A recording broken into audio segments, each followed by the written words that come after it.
lah. Ya. Bismillahirrahmanirrahim. Assalamualaikum warahmatullahi wabarakatuh. Waalaikumsalam warahmatullahi wabarakatuh. Alhamdulillahirrabbilalamin. Allahumma salli ala sayyidina Muhammadin wa ala alihi wa sahbihi wa sallim amma ba'du. Ya, alhamdulillah hari ini kedatangan Bang Hakim. Assalamualaikum. Waalaikumsalam warahmatullahi wabarakatuh.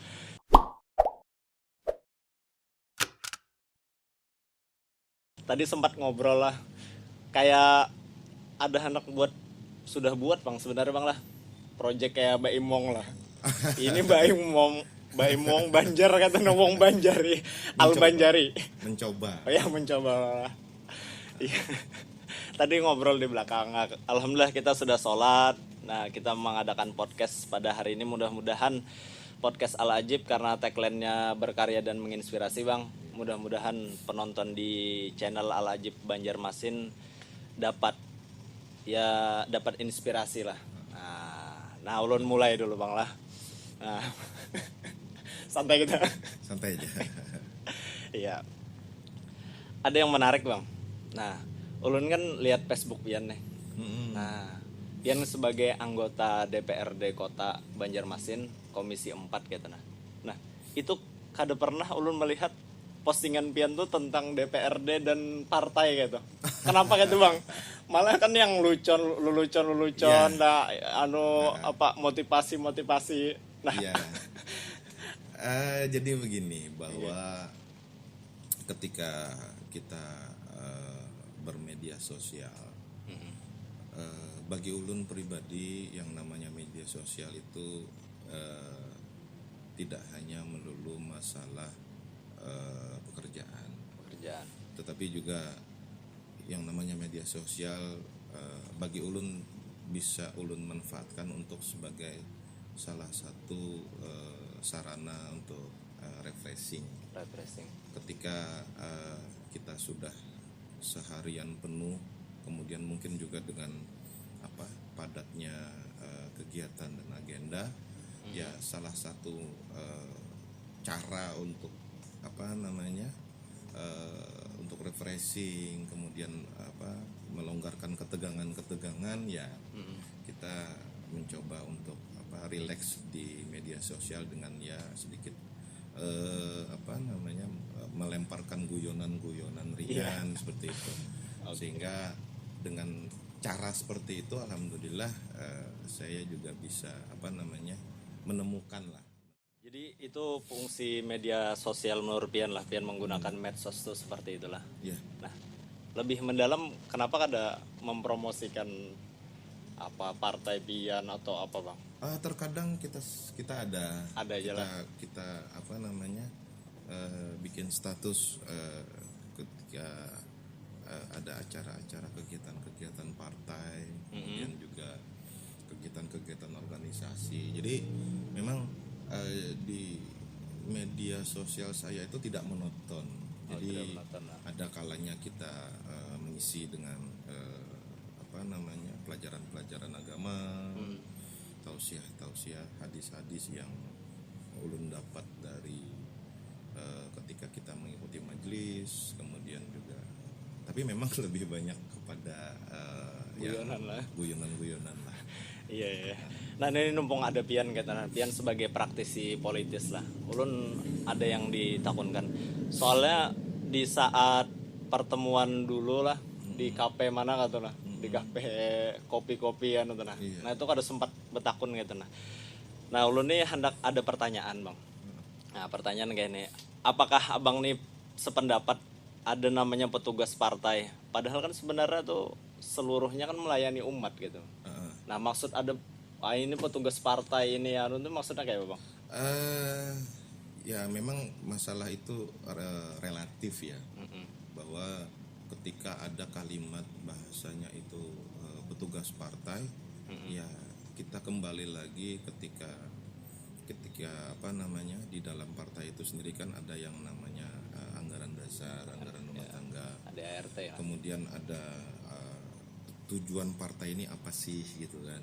Nah, tentunya hal-hal yang menjadi dasar adanya sebuah partai politik itu juga harus menjadi sebuah komitmen antara partai politik dengan anggotanya. Tapi yang paling penting sebenarnya adalah bahwa ketika kita menjadi anggota partai politik, Iya. bahwa yang menjadi tujuan utama itu adalah sebesar-besar untuk kemaslahatan umat lah, sebesar-besar untuk kemakmuran rakyat lah. Jadi ya contoh seperti saya di partai yang bernuansa agama, Iya. Religius. ya. Ya. Jadi ketika ini menjadi patronnya partai kami, ya tentunya kami harus berada di dalam rel yang sudah menjadi patronnya partai. Nah, jadi ketika mengutip ada bahasa petugas partai, tentunya itu tadi mungkin kembali kepada khitohnya partai, wibawanya partai ini maunya arahnya kemana. Tetapi ketika kita sudah berada di lembaga legislatif seperti itu, Iya. tentunya selain kita juga membawa misi yang besar untuk kesejahteraan masyarakat, dan ini kan juga ada tentunya yang menjadi memang tujuannya dari partai politik itu sendiri. Nah, jadi makanya kalimat dari petugas partai itu menurut hemat saya adalah bahwa memang mereka melaksanakan komitmen terhadap kesejahteraan rakyat itu tadi. Oh iya, karena cita-cita berdirinya partai itu untuk mensejahterakan rakyat lah. Iya. Oke. Nah, Pian sebagai anggota dewan nih, Bang. Banyak orang tuh yang kepingin jadi anggota dewan, Bang. Iya kan? Nah, nyaman gak ada jadi anggota dewan, Bang? Kada sah kesehariannya kayak apa kayak itu. Nah, ini kan ulun anak tahu kayak itu. Iya, jadi sebenarnya ya kembali kepada tujuannya sebenarnya. Okay. Bahwa ketika kita sudah terjun ke dunia politik, ya kita harus kembali lagi kepada tujuan kita awal. Iya. Kita ini mau berpolitik ini mau apa? Iya. Kita ini mau berpolitik ini mau kemana? Gitu loh. Jadi tidak serta-merta bahwa menjadi anggota dewan itu seperti ini, menjadi anggota partai itu seperti ini, tidak serta-merta harus dilihat secara kasat mata. Iya. Tetapi ada hal-hal lain yang mungkin juga bisa menjadi ya contoh, misalkan Mas Algi mungkin ada tujuan aku nih harus berbuat gitu. Iya. Cuman kan mungkin medianya apa? Iya, gitu. betul. Kalau artinya teriak-teriak di pinggir jalan, ya mungkin kan secara ini kan kurang elok lah. Jadi artinya ini juga mungkin bisa menjadi sarana apa yang menjadi keinginan untuk mungkin berbuat lebih banyak untuk daerah, berbuat lebih banyak untuk masyarakat, sehingga memang apa yang menjadi tujuan kita berpolitik itu tujuan awalnya mungkin dari tujuan kita pribadi. Tadi nyaman gak ada jadi anggota dewan, Bang? Bicara nyaman tidak nyaman relatif sebenarnya. Relatif lah. Kadang Pian pribadi gitu. Nah, tergantung dari sisi mana kita melihatnya. Ya tentunya segala macam bentuk kegiatan, segala macam bentuk profesi tentunya ada resiko. Betul. Nah tentunya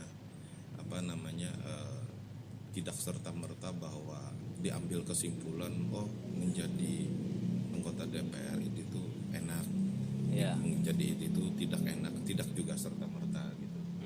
Tergantung dari sisi mana kita memandang lah gitu kan.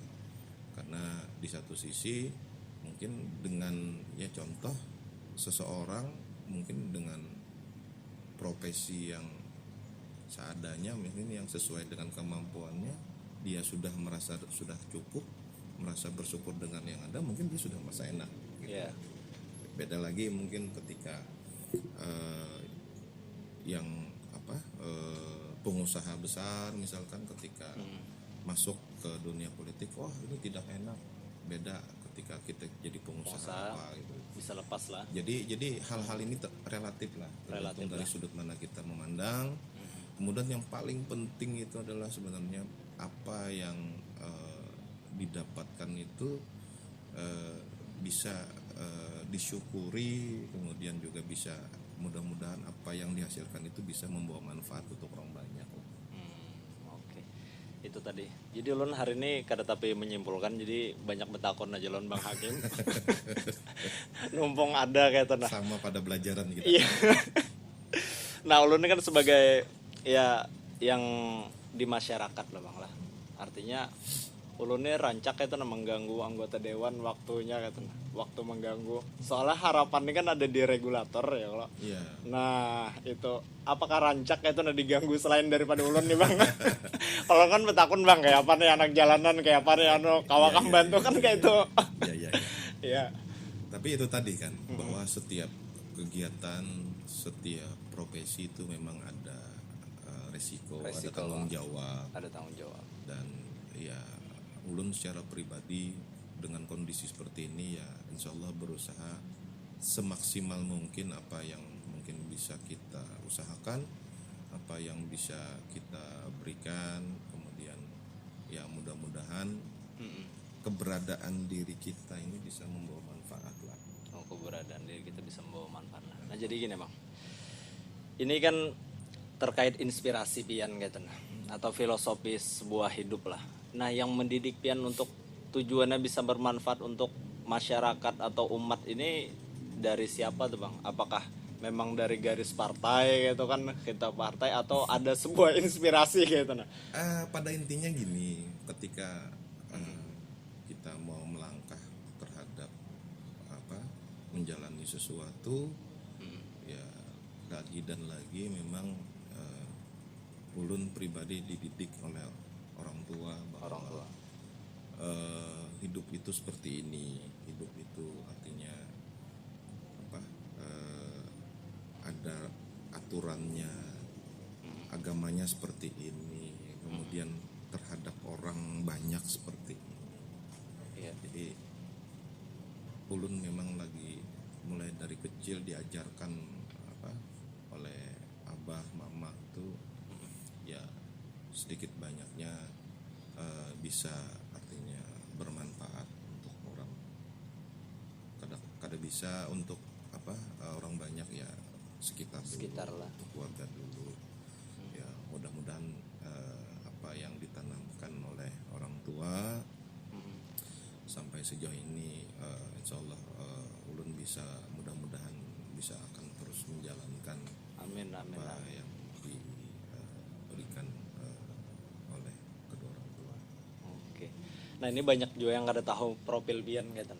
Nah Pian sekolah tuh bisa dijelaskan gitu di mana-mana dari SD mungkin. Iya. Nah Jadi soalnya lu baca artikel ya kadida juga Bang. Jadi kada kawa gitu baik betakon. Iya. Jadi mungkin ulun sedikit bercerita kilas bagi perjalanan. Iya. Jadi waktu sekolah ulun lebih banyak dihabiskan di Banjarmasin. Jadi ketika taman kanak-kanak itu taman kanak-kanak Budi Mulia di Banjarmasin. Kemudian ketika di sekolah dasar SD Negeri Surgi Mukti 2 di Sungai Jingas itu. Ya. Kemudian lanjut ke SMP, kebetulan tahun itu ketika lulus SD orang tua pindah tugas ke Barabai. Jadi sempat setahun setengah itu SMP di Barabai. Kemudian kelas 2 semester berikutnya itu pindah ke Banjarmasin di SMP Negeri 18. Lulus di SMP Negeri 18 tahun 93, masuk di SMA Negeri 5 Banjarmasin. SMA Negeri 5 lah. Lulus tahun 96. Kemudian ada yang menarik sebenarnya dari jeda antara SMA ke bangku kuliah. Yeah. Jadi ketika lulus SMA itu memang sudah ada keinginan sebenarnya dari pribadi bahwa ini anggota DPR kayak gini. Jadi ketika ujian masuk perguruan tinggi itu salah satu pilihannya adalah Fakultas Ilmu Sosial dan Ilmu Politik. Oh, FISIP lah. Nah, kemudian ketika keluar pengumuman UMPTN dan ternyata lulus di situ. Lulus dong lah. Cuman oleh orang tua, kenapa jadi ke situ duluan gitu Iya. kan? Jangan dulu. Akhirnya kata Abah, kuliah di teknik aja. Teknik. Lalu akhirnya yang di Unlam di FISIP itu nggak diambil. Kemudian ikut tes lagi di Politeknik Negeri Banjarmasin di diploma 2 hari itu. Jadi lulus di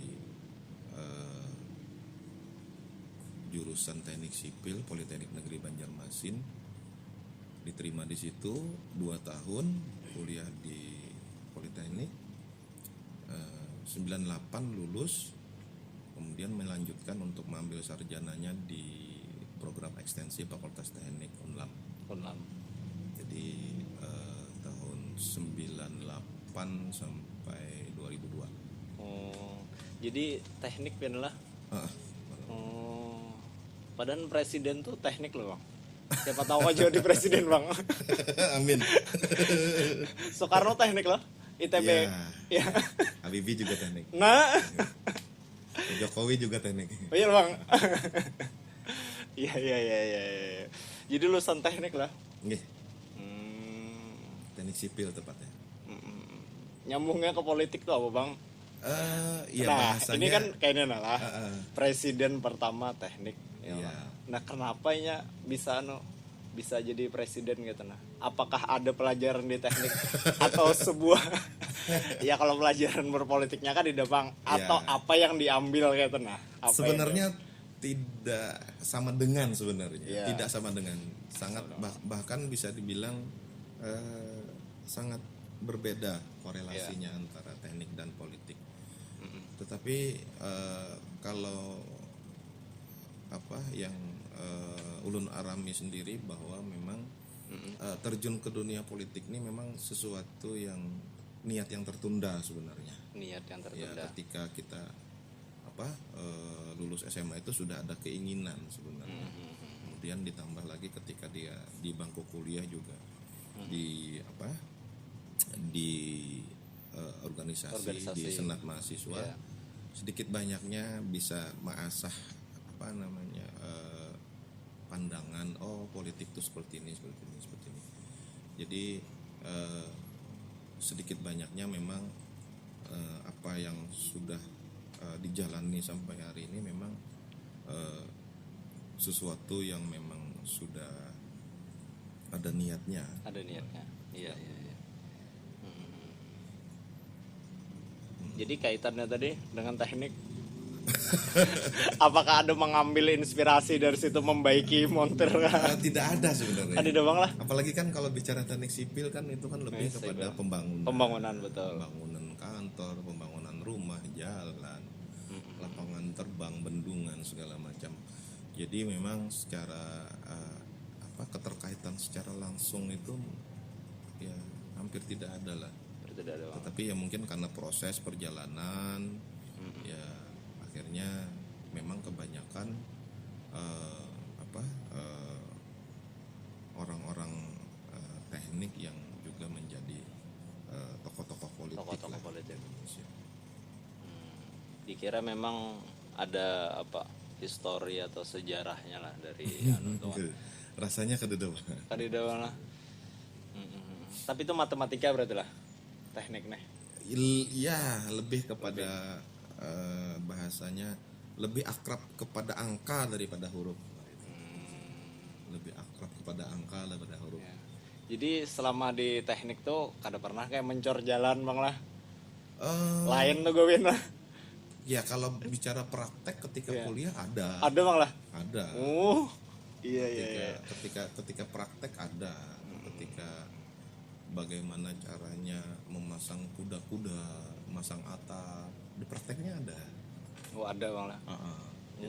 Jadi memang ada. Kemudian bicara apa namanya mengaspal jalan, kemudian mengecor jalan, Bisa bikin juga. saluran, ya ada. Waduh.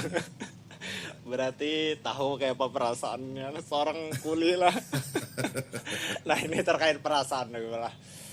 Pian tuh pernah mengatakan waktu kita ada apa, kita ya mediasi dengan dinas LH lah. Nah tuh Pian ini ulun nih numpung di sini gitu nah. Jadi Pian mengatakan mereka ini sudah berbuat, masa kita kada. Nah itu kan satu perasaan yang Pian mendalami gitu nah. Nah kenapa bisa keluar kayak itu bang? Atau perasaan untuk masyarakat ini ya ulun rasa nih peka gitu nah. Jadi gini, bahwa memang kalau ulun pribadi, bahwa ketika kita apa memandang apakah itu pribadi, Ya. apakah itu komunitas, kita berusaha untuk selalu berpikir positif. Oh. Suudzon aja, Husnuzon. husnuzon aja lah, jangan Ya. suudzon. Iya. Karena ketika kita sudah mencoba untuk berpikir positif, tentunya ada keinginan akan melakukan hal yang sama.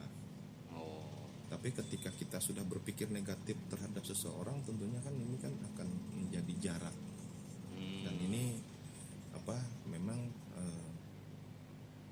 ketika ini bicara dalam kerangka antara pemerintah dengan warganya, ya tentunya kita harus bisa meyakinkan bahwa tidak semua apa yang dilakukan oleh masyarakat itu jelek. Iya. Jadi ketika ada hal-hal positif yang dilakukan oleh warga masyarakat Kota Banjarmasin, kalau memang ini baik, kenapa tidak kita support gitu? Iya. Itu saja sih prinsipnya. Ya kita berpikir positif, kemudian semoga artinya apa yang memang dilakukan ini memang bisa membawa kebaikan bagi masyarakat, ya kenapa tidak kita dukung. Iya. Jadi karena ada satu pemikiran husnuzon tadi bang lah, Nggih. positif, sehingga ya lebih mengedepankan masyarakat tadi, Iya. lebih kawa memberikan solusi untuk masyarakat. Oh ternyata itulah asal muasal kenapa ada kepedulian. Nggih. Iya lah bang. Iya. Karena di satu sisi kan kadang-kadang bicara hidup tentunya kan juga ada bicara apa namanya, kan ada filosofi bahwa Nggih. hidup itu seperti roda berputar. Iya. Tentunya apalagi ketika kita sudah pernah merasakan posisi di bawah, nah ketika roda berputar ini kan tentunya kan ini kan bisa menjadi satu tolak ukur. Oh, Iya. betapa ketika kita ada di titik terendah, betapa susahnya, betapa sakitnya. Nah ini hal-hal yang seperti ini kiranya bisa menjadi motivasi lah, sehingga yang namanya hidup juga kita tidak selamanya berada di atas gitu. Jadi selagi kita mampu, selagi kita apa yang kita punya, apa yang kita miliki, apakah itu jabatan, Ya. apakah itu harta, selama itu bisa membawa manfaat, ya gunakanlah sebaik-baiknya. Sebaik-baiknya lah. Oke, jadi untuk pemerintah mudah-mudahan kada suzon kepada Al Ajib gitu. Ini sekalian ada. promosi. Ada dukungan lon. Insya Allah ada, insya Allah ada. Oke. Karena dari apa yang sudah dilakukan mungkin sudah bisa memberikan gambaran bahwa memang ketika ini disampaikan secara baik, Nah, dengan itu. kalimat yang baik, Iya. tentunya ada kesepahaman Iya. antara warga masyarakat, kemudian kita selaku ya bahasanya menjembatani akan antara warga dengan pemerintah. Selama ada komunikasi yang baik, penyampaian yang baik, insya Allah pemerintah kada nutup mata lah. Oke. Jadi untuk seluruhnya bila hendak tahu Al-Ajib bisa betakonan Bang Hakim atau kawan-kawan dari pemerintah pian Bang. Pemerintah kita kan bisa betakonan Bang Hakim. Soalnya bila betakon lain ulun lain jawabannya. Bisa tegas kata Bang. Iya. Nah, ini kenapa pian bisa setenang ini kata.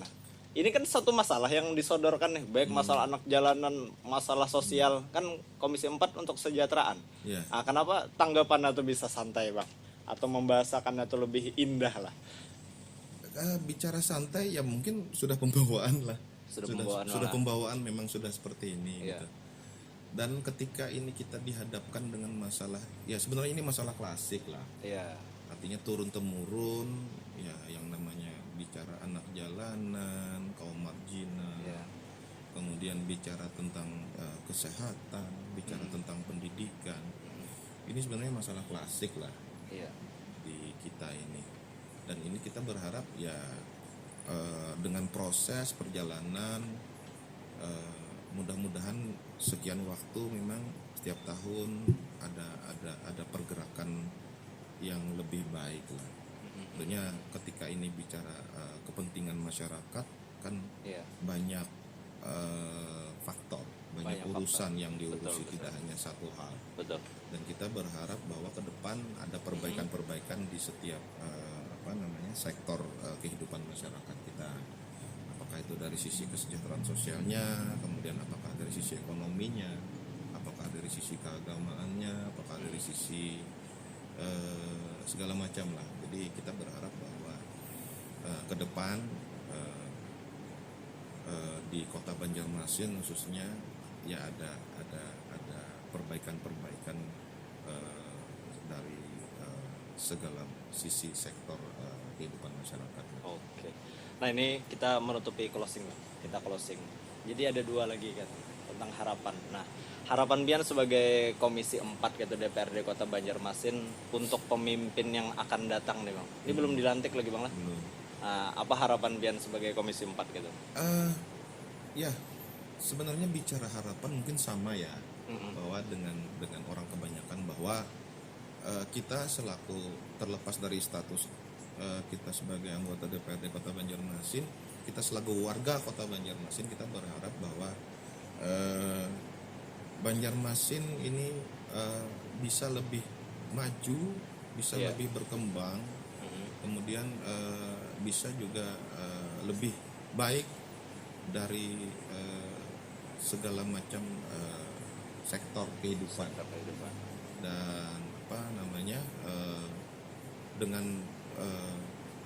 kondisi sampai hari ini memang ya secara kasat mata kita lihat bahwa memang ada cukup kemajuan. Tapi Iya. ini tidak boleh berhenti sampai di sini. Iya. Bahwa yang namanya kita menuju untuk perbaikan-perbaikan itu tentu harus selalu dilakukan, sehingga ke depan apa yang menjadi tujuan utama pemerintah itu untuk memberikan kesejahteraan untuk masyarakat itu bisa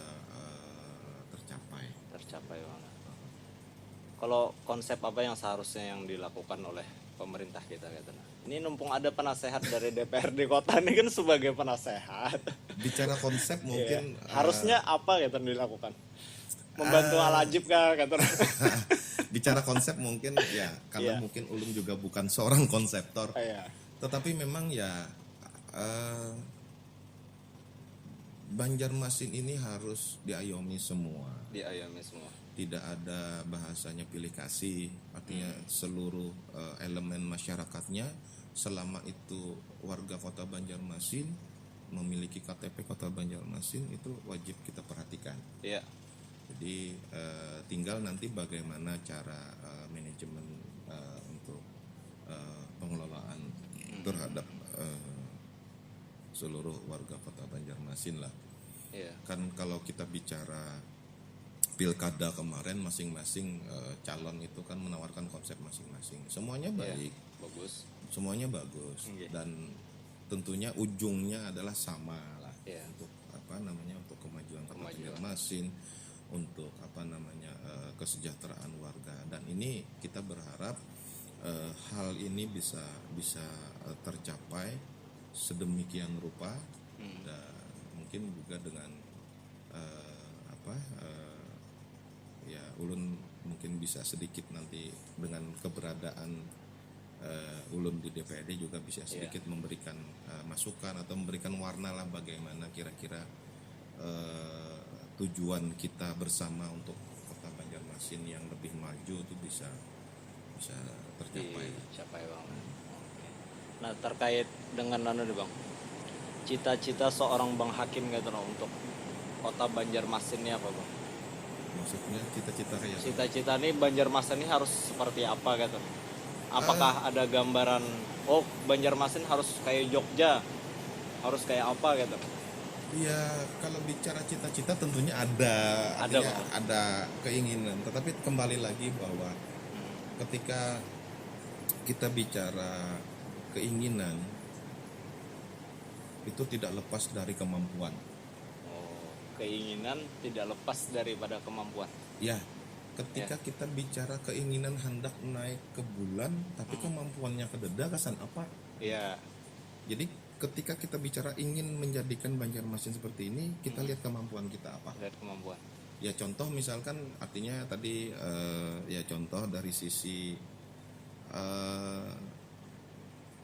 pasar kita mungkin harus bagus, harus bersih dari sisi ekonominya. Iya. Kemudian dari sisi pariwisatanya ya mungkin dunia pariwisata kita dengan bahasanya menjual kearifan lokal mungkin bisa lebih maju, lebih terkenal.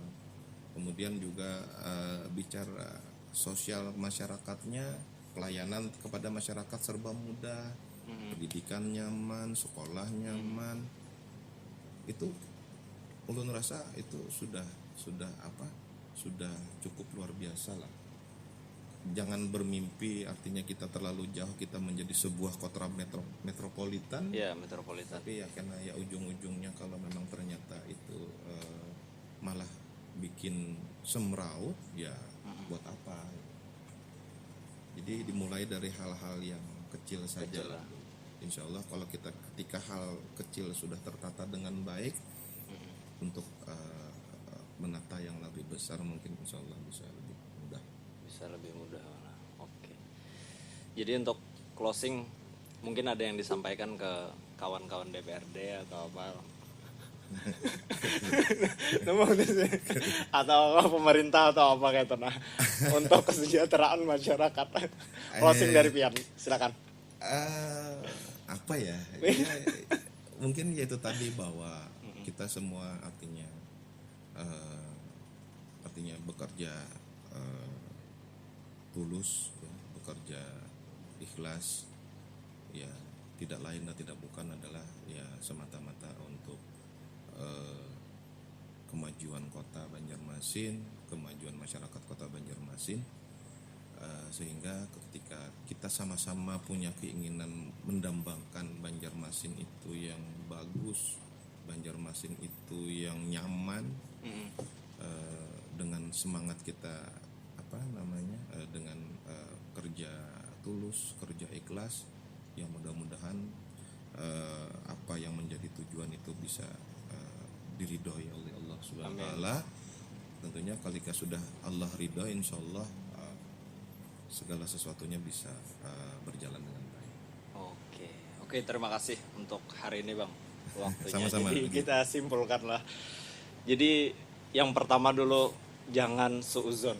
Ya. Nah, jangan suuzon. Ini kita demi kesejahteraan masyarakat Banjarmasin. Mudah-mudahan kita saling membantu apapun jabatannya. Sekarang Bang Hakim di anggota dewan, ada masyarakat di lain apa segala macam. Tetap kita bertujuan untuk mensejahterakan masyarakat. Ya. Oke, terima kasih. Mudah-mudahan penonton di channel Al Ajib Banjarmasin dapat inspirasi akan pertemuan ulun dengan Bang Hakim.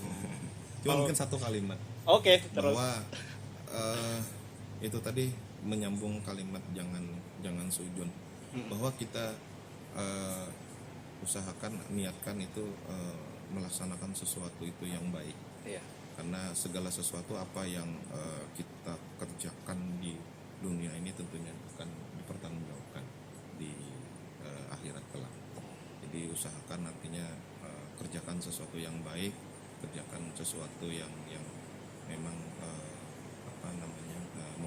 kemaslahatan bagi umat, dan insya Allah apa yang ketika kita sudah kerjakan itu sesuai dengan niat yang baik, insya Allah akan bernilai dengan ibadah. Ingat pengadilan negeri akhirat. Terima kasih dari ulun. Assalamualaikum warahmatullahi wabarakatuh. Assalamualaikum warahmatullahi wabarakatuh. Tetap berkarya dan menginspirasi. Terima kasih.